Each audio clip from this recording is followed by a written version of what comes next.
7 arrondissements en remplacement des communes.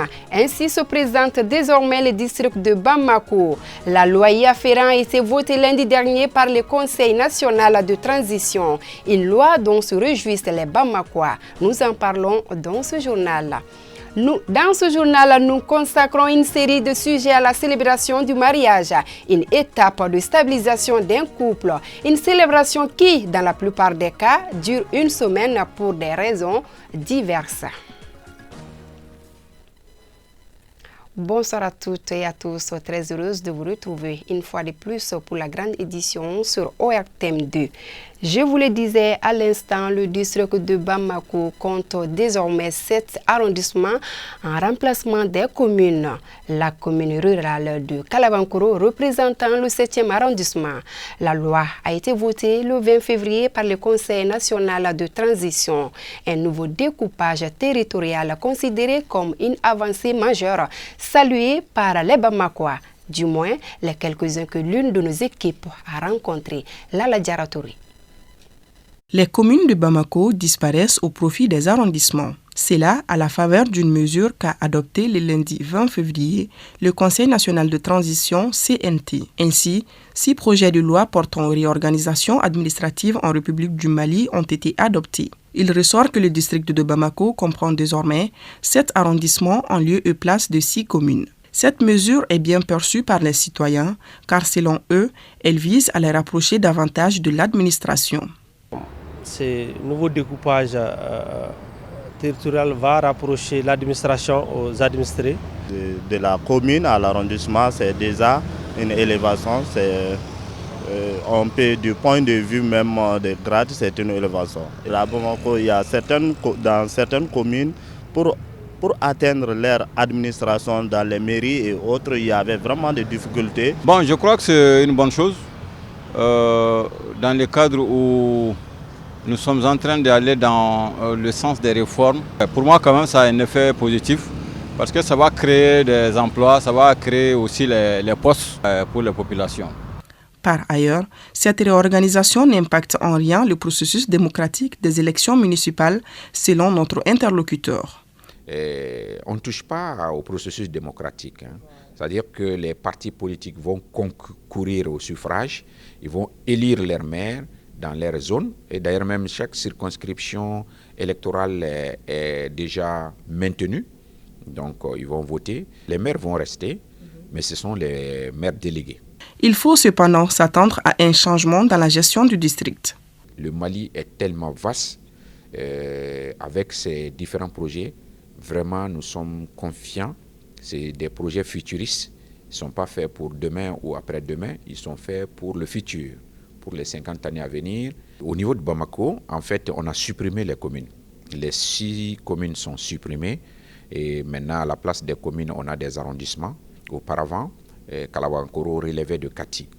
Et il y avait beaucoup de difficultés par rapport aux populations, puisque rattaché à Kati, donc il relève de la région de Koulikoro. Donc quand vous avez un projet comme ça, même les simples réunions qui devaient se tenir dans la région, donc les gens de Kalabankoro sont obligés d'aller jusqu'à Koulikoro, alors qu'ils sont ici à Bamako. Et il s'est trouvé aussi que Kalabankoro avait beaucoup de quartiers qui entouraient presque Bamako. Mais la nouveauté pour Bamako, c'est qu'on aura une collectivité unique. Cette collectivité unique, il y aura un seul maire avec les représentants de l'État dans les arrondissements. La gestion de Bamako n'est pas la même chose que les autres entités parce que c'est la capitale et c'est la vitrine. Il y avait des problèmes de responsabilité partagés entre le maire du district et les maires des différentes communes. Donc nous, on a corrigé ces insuffisances parce que chacun s'est jeté la responsabilité lorsqu'il s'agit d'un secteur particulier, tel que l'assainissement par exemple. Au-delà du district de Bamako, il faut également retenir que le Mali compte désormais 19 régions, 156 cercles, 466 arrondissements, 819 communes, 12 712 villages, fractions et quartiers. L'organisation du prochain référendum et des élections générales doit se faire sur la base de cette nouvelle réorganisation territoriale. Pour les futurs échéances électorales, chaque Malien en âge de voter devra s'approprier une carte biométrique. Le processus d'enrôlement a déjà commencé. Pour contribuer à sensibiliser les citoyens sur le bien fondé de cet enrôlement, l'Alliance Mali-Tanien a organisé hier une rencontre d'information à Kati, Astanso. La municipalité, les autorités religieuses et coutumières, la junte féminine ainsi que la couche juvénile ont toutes répondu à l'appel de l'Alliance Mali-Tanien. Le mouvement a réuni les habitants de la commune urbaine de Kati pour communiquer sur l'intérêt de se faire enrôler, cela afin d'avoir une carte d'identité biométrique. La séance d'échange et de partage a permis de briser le tabou sur certaines contraintes liées à l'enrôlement. La carte biométrique a une grande importance. Non seulement ça sert de la carte d'électeur, et aussi ça sert de la carte d'identité. Et la durée de cette carte d'identité, ça fait 5 ans. Donc ça aide vraiment la population. Et avec les RAVEC, on a remarqué beaucoup d'erreurs sur les RAVEC. Donc je demande vraiment à la population de sortir pour avoir une carte d'identité biométrique fiable et crédible. Enfin, pour qu'on puisse faire une élection vraiment crédible. Avec comme animateurs les premiers acteurs dans la police, les populations ont énoncé certaines problématiques qui entravent le bon déroulement de ce devoir citoyen. C'est d'ailleurs pourquoi l'élu local invite à plus de retenue et d'indulgence. Comme on le dit souvent, on ne peut pas faire des omelettes sans casser des œufs. Donc si on veut avoir sa carte biométrique, il faut cependant aussi mouiller un peu le maillot. Donc ce n'est pas du tout aisé, donc les moyens mis à leur disposition sont insuffisants. Et le travail est difficile et pour les travailleurs et pour les candidats à la correction. Parce qu'on a appris que les gens se lèvent depuis 2h, 4h du matin. Donc c'est très pénible, mais il faut l'accepter, c'est un bout de temps seulement. Ainsi, les non-dits ont été débattus à cœur ouvert au cours de la rencontre. Rencontre à l'issue de laquelle les participants ont donné leur accord pour aider les commissariats à mener à bien cette mission. L'éducation est un processus qui commence dans la cellule familiale et se consolide en milieu scolaire. On comprend alors le rôle combien important de l'éducation scolaire dans la socialisation d'un individu. Une socialisation qui fait de lui un bon citoyen disposé à s'acquitter de ses devoirs avant de réclamer ses droits. Kounandi Bamani. La citoyenneté dans l'éducation scolaire représente beaucoup. Elle permet d'instaurer le civisme dans l'esprit et le cœur des apprenants. Sans la citoyenneté, nous n'arriverons à rien. Si vous voyez que les gens se comportent de mauvaise manière, c'est parce qu'il n'y a pas cette citoyenneté. Le détournement des deniers publics, la dilapidation, la gabegie, tout ça là, parce qu'il n'y a pas cette citoyenneté. Quand on a la citoyenneté est là, vraiment, on respecte le bien public. Vraiment, on va à l'heure au travail.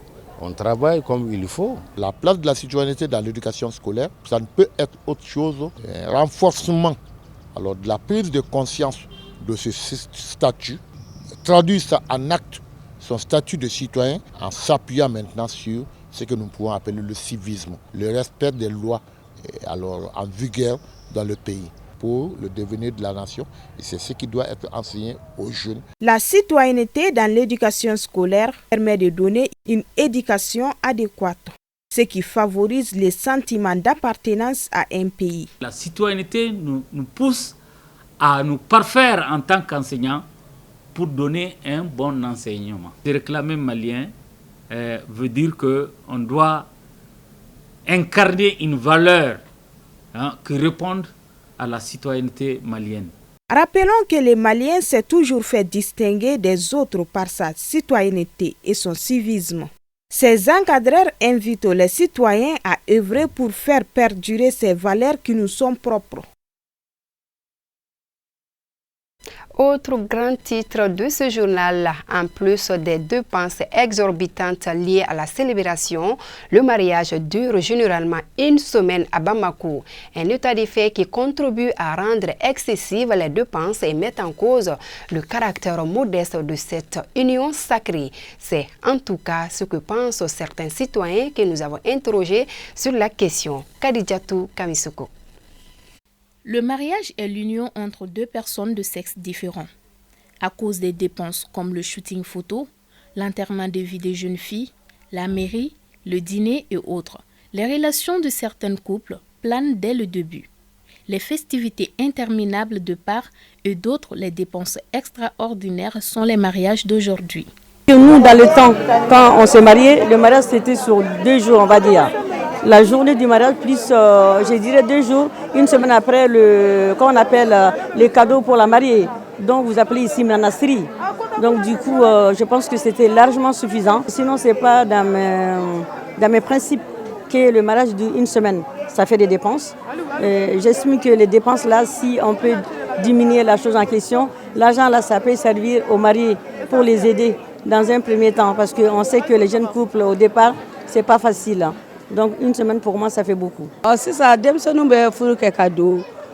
Ce sont les jeunes d'aujourd'hui qui le font. C'est parce que le monde a changé. Sinon, avant, quand on t'annonce la date de ton mariage, tu ne sortais même pas, à plus forte raison, faire la fête. Je dirais à nos enfants de bien suivre les traces de leurs parents pour éviter ces dépenses inutiles.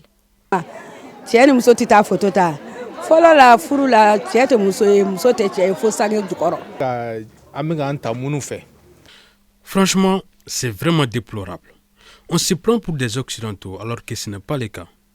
Adoptons nos anciennes coutumes pour mieux faire le mariage. Et quand j'étais une semaine, c'est trop.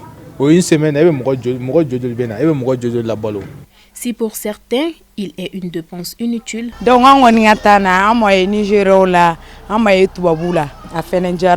bon, je l'ai fait parce que c'est ça qui est à la mode aujourd'hui. Surtout l'enterrement de vie de jeunes filles. C'est bien normal parce que quand on quitte la cour des célibataires et aussi quand tu te maries avec l'homme qui t'aime, il est bien normal qu'il dépense pour toi.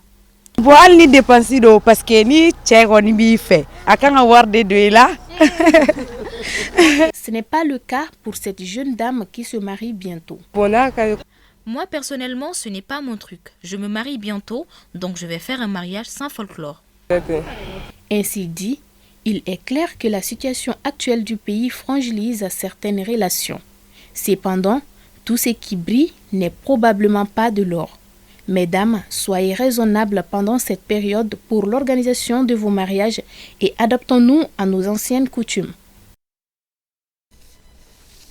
Après la célébration du mariage, place à la chambre nuptiale dont l'observation s'étend généralement sur une semaine. Une vieille tradition dans notre société qui se passe dans certains cas sous la clairvoyance d'une vieille dame. Elle vise à préparer le couple à la vie de foyer. Ce temps d'apprentissage est-il une obligation en matière de religion? Aminata Toula tente de répondre dans cette édition. Le mariage est une étape importante. Tout le monde ou presque est amené à franchir un jour selon les normes de la société. Pour poser les fondements du mariage, les mariés observent à la chambre nuptiale une chose bien appréciée chez nous du point de vue traditionnel. Une pratique ancrée dans notre société, même si des religieux désapprouvent certains aspects de ce rituel. L'islam considère le mariage comme un acte d'adoration.